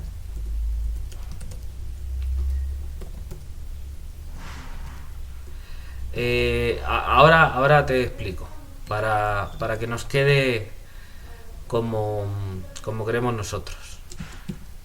Entonces aquí, otro caso, nada más agarramos la primera columna. Sí, por lo que decía, tal y como estábamos en todos los métodos que programamos, los aproximantes lo estábamos guardando de la siguiente manera. Eran matrices, bien, donde el número de columnas era d, la dimensión del programa, bien, y cada fila correspondía al vector de aproximantes u sub n en un nodo correspondiente, en el nodo t sub n, ¿vale? Entonces lo estábamos guardando por filas. Entonces tendremos tantos números de filas como n más 1, que es el número de nodos. ¿Sí se ve? Entonces la solución real yo la quiero calcular en una cierta malla y la voy a calcular, pues la voy a guardar de la misma manera, solo que no estoy calculando ningún aproximante numérico, sino simplemente estoy evaluando esa función, ¿vale? Entonces pues lo estoy guardando de esa manera. ¿Sí se ve? Ok. Y dale. Bueno, pues entonces así la solución de este problema queda guardada. Bueno, nada más que entonces esto ya no lo necesito, porque ya queda como yo quiero. ¿Bien? Entonces aquí lo voy calculando por columnas, donde t es una columna. Aquí nos aseguramos de que t es una columna. ¿Ok? Si se fijan, aquí cambié un poquito este trozo de código. ¿Bien? Me di cuenta de que de esta manera, para los pedazos de código donde me aseguro de que es una fila o una columna, según el caso, con esto funciona mejor. Esto afecta en el caso de que yo tenga una matriz. Pero en el caso de que yo tenga una matriz, no la transpongo, directamente me quedo con la primera columna. Bien, entonces no sé si cambié eso en los programas, si no luego lo cambiaré. Que yo creo que no lo cambié para no andar montando más jaleo. ¿Bien? Pero bueno, no es importante porque en la práctica uno no va a meter ahí columnas y no debieran entrar columnas ahí, por lo tanto no va a afectar. Bueno, ok, esto es para la solución que luego vamos a utilizarlo. Ahora, el programa aquí va a recibir este argumento que es el nombre de esta función. En nuestro caso, la f sería esto, bien, y la xsol sería esta. ¿Vale? ¿Sí se ve? Nada más para evaluar la solución teórica. Muy bien. Vale, vamos ahora a entrar en harina. Bien, a ver, tenemos aquí el método de testeo. Bien, entonces, a ver, esto nos viene bien para pintar. El D lo podemos definir a partir del eta, eso pues igual. Ok. ¿ok? Entonces, como digo, para pintar es el ancho de línea. Bueno, esta parte es la solución teórica, entonces eso ya lo estamos sacando a esta función. Entonces nada más es llamar a esto de aquí, ¿no? Y esto de aquí es para pintar las soluciones, pero ahora de momento vamos a olvidarnos de pintar y vamos a calcular las soluciones. Entonces, ¿qué es lo que hay que hacer? Pues tenemos un vector de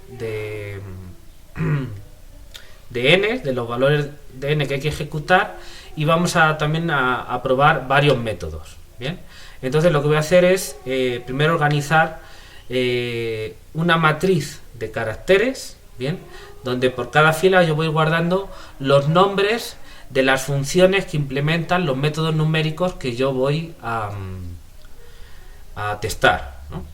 A meter en el estudio. ¿Sí se ve? Repito, voy a crear una matriz de caracteres donde cada fila, en lugar de guardar números, guardo caracteres. Y en cada fila de esa matriz yo voy a guardar los nombres de las funciones de los métodos. Por ejemplo, método euler implícito, método euler explícito, método punto medio, los que vaya a poner. ¿Vale? Entonces, por cada fila de esa matriz, pues yo voy a ir ejecutando. Entonces, fíjense cómo lo vamos a hacer. Entonces, a ver, aquí parámetros, por ejemplo, ¿no? Aquí voy a poner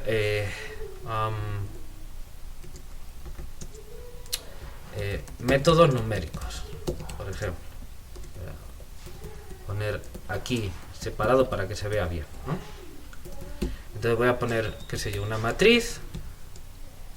Voy a inicializarla como la matriz vacía, de hecho así le voy a poner, como la cadena vacía.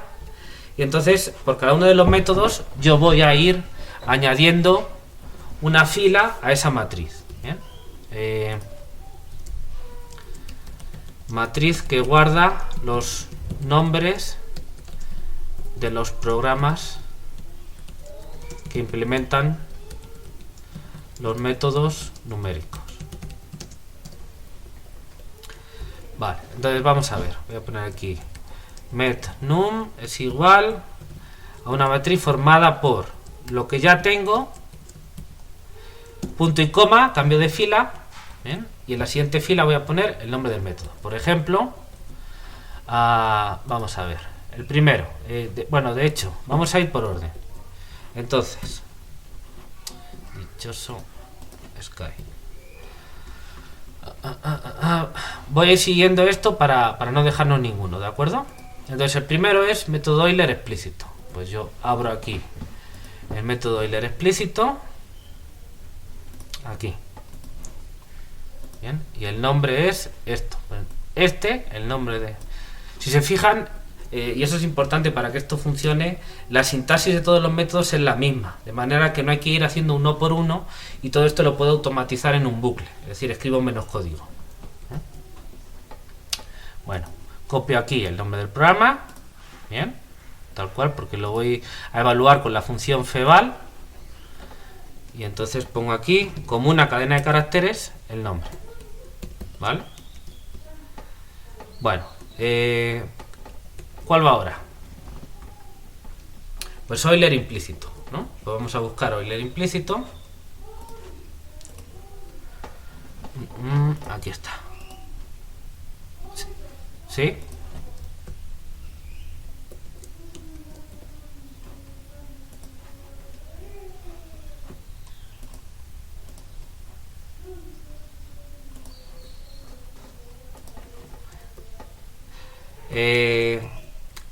Esta matriz metNum la inicializo como la cadena vacía, ¿bien?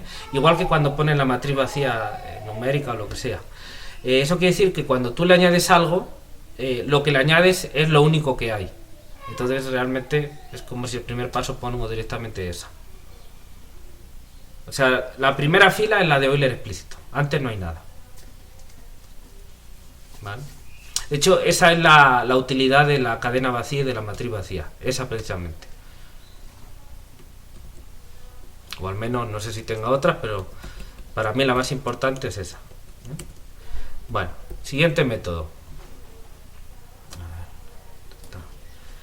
Después, el de Taylor, ¿no? Bueno, el de Taylor de orden 2. El de orden 1 es Euler explícito. El Taylor de orden 2. Que lo programé ayer. Aunque ya lo discutimos en otro día, pero aquí. Programé una función auxiliar que para calcular las primeras derivadas y eso. Y esta que es la función principal. Todo de Taylor 2. Lo tienen ahí en Google Classroom. ¿Bien? Entonces aquí añado el método de Taylor.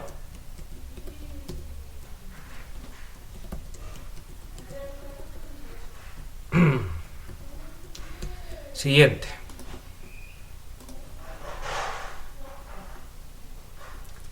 El trapecio. Pues vamos aquí a añadir método del trapecio.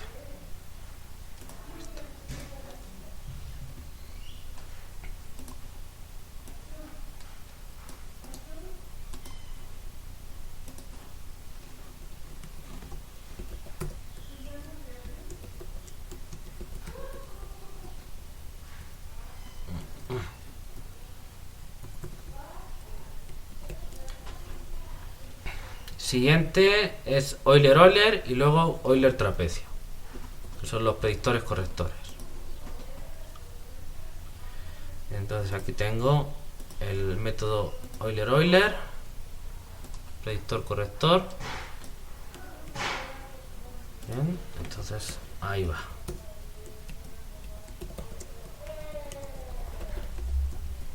Y el otro es, si no recuerdo mal, Euler-Trapecio. Vamos a... no, aquí. De fuera, para estar seguros. Es exactamente igual, pero con Euler-Trapecio. Vale.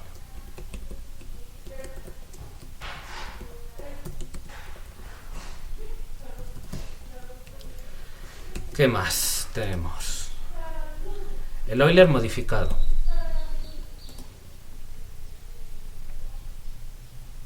Aquí.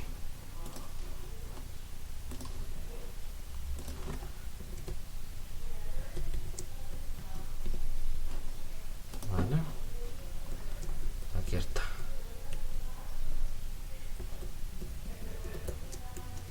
Este es más corto. Bueno. ¿Qué otro? Euler modificado. Y aquí, el del punto medio. Método del punto medio.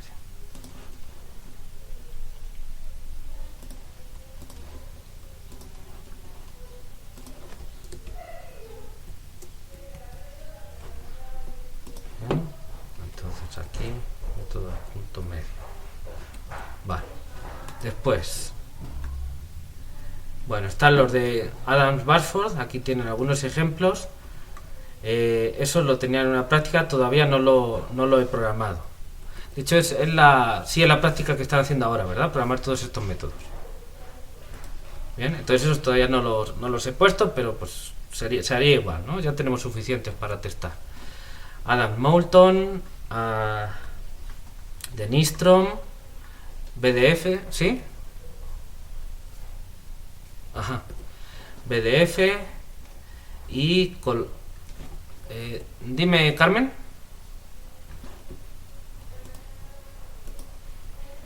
¿No me hablaron? Ok, perdón. Colocación y el método basado en esquema de diferencia finita de orden 4. Eso también lo tengo programado. Lo que pasa es que pueden ver después, ahí lo tienen. Ese método realmente no es un método convergente. Teóricamente pues se diseña y se deduce, pero no es un método consistente. Pueden hacer las pruebas y entonces da cosas que no son obviamente aproximaciones de las soluciones. No es un método convergente. Pero bueno, está ahí en la lista porque bueno, se deduce y está como buen ejemplo, ¿bien?, de que puedes tú tener muy buena intención de hacer las cosas y parece que eso puede funcionar, pero a la hora de la hora no solo eso es lo que funciona para darte un método que de verdad sea bueno y funcione. Entonces ahora no lo voy a meter, ¿vale? pero pueden hacer las pruebas. De hecho, tengo aquí el programa de testeo, aquí, con el método este que llamé diffin4, ¿no? Entonces, si yo ejecuto este programa, vamos a poner aquí f igual a ejemplo x, a igual a 0, b igual a 2, eta igual a 1 en una dimensión. Con eso ya es suficiente. Pongo 20 y ahora ejecuto este programa con el método de diferencias finitas y me salen cosas rarísimas. La diferencia es bestial, el error, porque ven, aquí tengo cambié los ejes para que no se me vaya. Entonces aquí los valores iniciales los pongo y de repente pues se va y salen cosas rarísimas, porque no es un método convergente. Ok, entonces ahora para el análisis no lo voy a meter. Bueno, entonces a lo que vamos. Aquí tengo una matriz. De hecho, pueden ver que si yo ejecuto todo esto,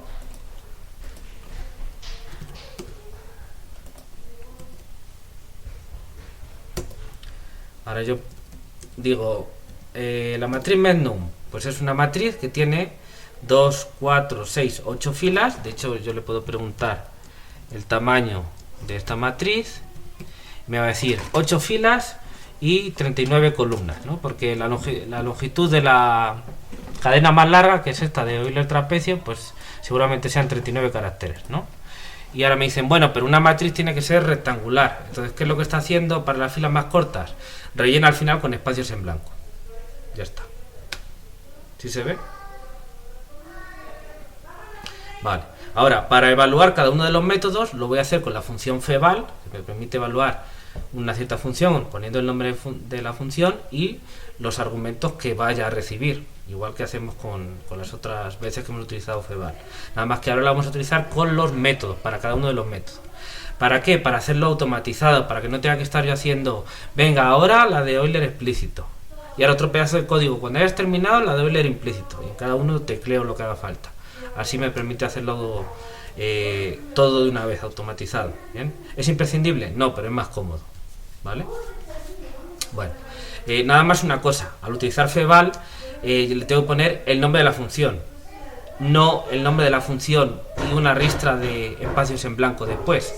Porque son cadenas de caracteres distintas y entonces la otra no es otra cadena de caracteres y no la va a entender. Entonces lo que hay que hacer es quitarle los caracteres en blanco que le pone al final el octave para componer la matriz de caracteres. ¿Cómo se quitan? Pues no hay ningún problema, porque hay una función que hace eso, que se llama deblanc. La vamos a ocupar, pero hay que acordarse de usarla antes de llamar a la evaluación de función. ¿Sí se ve? Muy bien. Bueno, pues entonces voy a obtener, les digo, son 8 métodos. Entonces vamos a llamar aquí nummet, por ejemplo. Cuidado con pongo así. Vale, está bien. Es el número de filas de la matriz mednum, métodos numéricos, que en este caso va a ser 8. Aquí lo tenemos, 8. Bien, pero bueno, lo tengo guardado. Eso lo hago así para que si en algún momento quito, pongo métodos, los que yo quiera, los hago lo que sea, pues eso no lo tengo que cambiar, no tengo que andar cambiando el 8, automáticamente me lo hace, ¿vale? Vale, ¿qué más? Ya tengo la dimensión del problema. El número de ejecuciones, ¿no? Por cada método. Yo lo tengo esto guardado en el vector nn. Entonces voy a poner aquí num n es la longitud de este vector nn. ¿Okay? Bueno, vale, y ahora entonces lo que tenemos que hacer es varios bucles. Entonces fíjense, hay que hacer dos bucles, uno por cada valor de n y otro por cada método numérico. Entonces hay que ir recorriendo los métodos numéricos, es decir, las filas de esa matriz de caracteres, y los valores del vector nn, que será cada uno del n correspondiente. ¿De acuerdo? ¿Sí se ve? Bien, vale. Entonces, ¿en qué orden conviene hacerlo? Pues fíjense, el valor de cada n me determina la malla que yo voy a utilizar. Y es en esa malla donde yo tengo que calcular la solución teórica, en esa malla, que para cada n será distinta. Entonces conviene organizarlo de esa manera, que en el bucle de afuera recorro los métodos, aunque uno parecería que lo que quisiera hacer al revés, para cada método recorro todos los n's, vamos a hacerlo al revés. Para cada método, vamos a ver cómo es. No, para cada n yo calculo la malla correspondiente, evalúo la solución real y luego voy recorriendo todos los métodos, voy guardando la información. Y para calcular los errores utilizo la solución real en esa malla que depende de ese n. ¿Sí se ve? Porque si no tendría que recalcular la misma malla y la misma solución teórica sobre esa malla muchas veces, una para cada método, cuando lo puedo hacer solo una vez. ¿Bien? Entonces no es lo mismo, es más eficiente hacerlo de esa manera que no de la otra. ¿Sí se ve eso? Es simplemente para no tener que calcular la solución teórica sobre la misma malla 8 veces, una por cada método. Lo hago una vez para los 8 y ya. ¿Vale? Es eso. Pero este tipo de cosas parece una tontería, pero en la hora de la verdad, pues quiere decir que le están metiendo trabajo innecesario a la máquina y se va a tardar más. Bien, entonces, lo que hay que hacer aquí es por n igual a nn, bien, entonces aquí n va recorriendo los valores del vector nn, bien, entonces ahora yo tengo la malla que es simplemente por linspace de a, b, n más 1, ¿no? Malla temporal. ¿Sí se ve?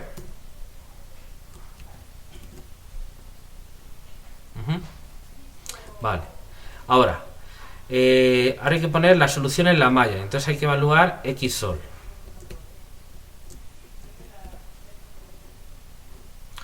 Entonces aquí xsol es igual a un vector, bueno, un vector no, a una matriz que tiene n más 1 filas de columnas.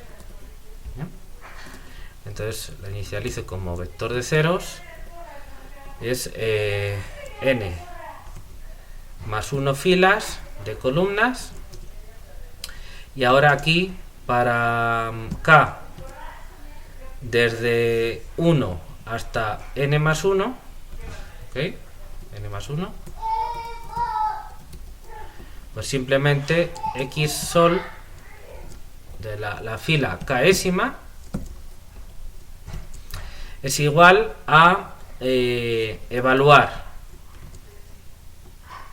la función, no, es que esto no es xsol, este es el nombre de la función que vamos a utilizar. Entonces vamos a poner aquí sol para n, es evaluar ahora sí el nombre de esta función, y aquí ¿qué hay que introducirle?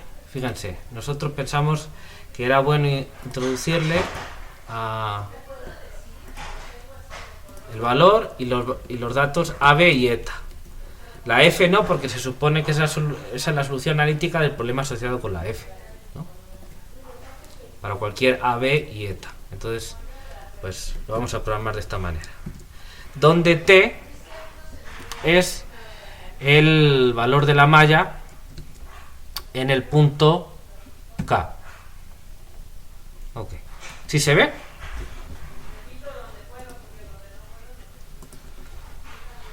¿Sí? Bueno, pues entonces eso me da el valor de la solución en esa malla en concreto para cada n. Y ahora, que tal y como hemos programado nosotros la solución del problema en concreto, lo haría directamente toda la matriz. Pero bueno, como puede depender de otros que a lo mejor lo hagan solo punto a punto, depende de cómo se programe, lo he puesto así con un bucle for. ¿Bien? En nuestro caso en concreto, solo con una línea de código serviría, porque acepta también datos vectoriales. Pero bueno, no importa demasiado. Ahora, dentro del bucle para cada n hay que meter el bucle para cada método, ¿vale? entonces, ahora, aquí, una vez que hemos calculado para ese n la solución que está guardada en esta variable, hacemos un bucle j desde 1 hasta el número de métodos, que lo tenemos aquí. Bien, y entonces aquí lo que vamos a llamar es, voy a poner método igual a la fila correspondiente de la matriz metnum, que es la fila j y todas las columnas. Ahora lo que hago es quitarle los espacios en blanco del final, y eso se hace simplemente con esta función de blank, ¿no? Aquí pueden poner, si quieren, de blank, y lo que me hace es este de aquí, quitar los ceros, perdón, los espacios en blanco al final, y yo no sé también si al principio qué hace, ¿no? Por ejemplo, si yo le pongo de blank de esta cadena de caracteres, hola, y pongo espacios, pues si yo a esto le pongo un nombre y le pregunto la longitud de A, bien escrito, me dice 4, que es hola. O sea, todos estos los ha quitado. Bien, simplemente está haciendo eso, ¿de acuerdo? Eso es porque en la matriz, si yo pongo método Euler explícito, aquí en esta, la fila 1 de esta matriz es método Euler explícito, y luego un montón de espacios en blanco hasta igualar la longitud de la más grande, que es esta. No sé si era 38 o 39. Entonces, si yo le pongo esa cadena de caracteres a evaluar, va a buscar una función que se llame así, con esos espacios también en blanco, y no la va a encontrar, no existe, ¿no? Y entonces me va a dar error. Tengo que quitar los espacios en blanco y esa función es la que programamos. Bueno, pues por eso estamos haciendo esto de aquí. Y ahora entonces simplemente llamamos a la función, bien, solo que en lugar de poner aquí método, lo que vamos a poner es feval, y entonces la primera variable es método evaluado en f, a, b, eta y n, donde f, a, b y eta son los que el usuario ha introducido, y el n es el que le toque dentro de este bucle for. Y el método es dentro de este otro bucle for, que aquí me falta un n, aquí, el que le toque. ¿Visto?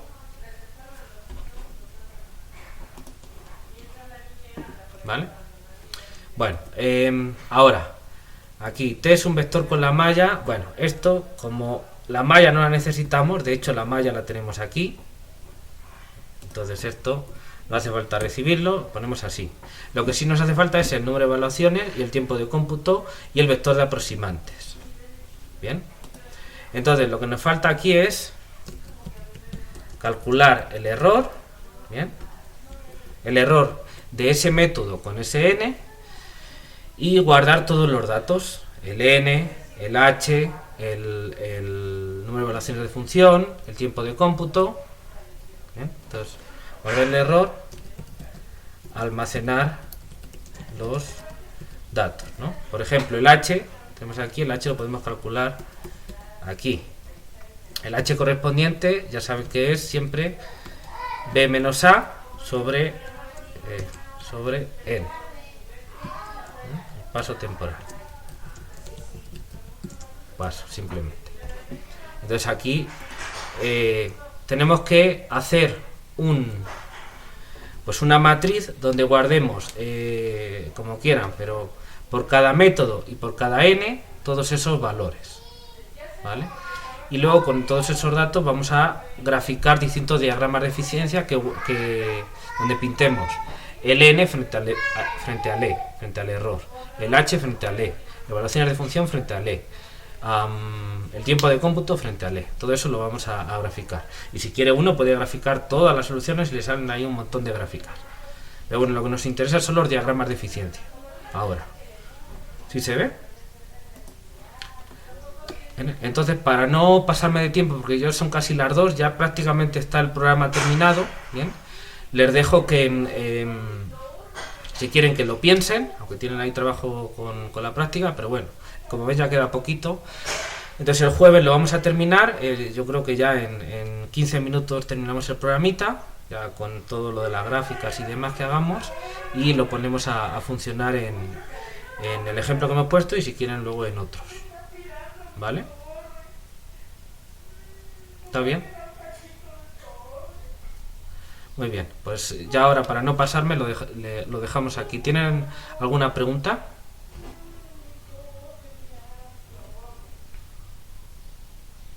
¿No? Bueno, pues yo les subo el material, el programa ese que está sin terminar, obviamente, pero ya casi casi. Y el jueves terminamos y en principio en la última clase del curso, aunque si quieren podemos luego hablar de si queda alguna cosa que quieran ver o de algunos ejemplos, pues podemos quedar un rato más y lo trabajamos. ¿Bien? Pero lo que queda de esta semana pues es eso. Bien, trataré hoy de ponerle la práctica 6. Como digo, le voy a poner muy sencillito y va a ser algo similar a esto que estamos haciendo. Entonces van a tener que hacer solo unos pequeños cambios nada más. ¿Vale? No les va a llevar, de veras no les va a llevar más de un rato. Pero quiero que lo hagan ustedes.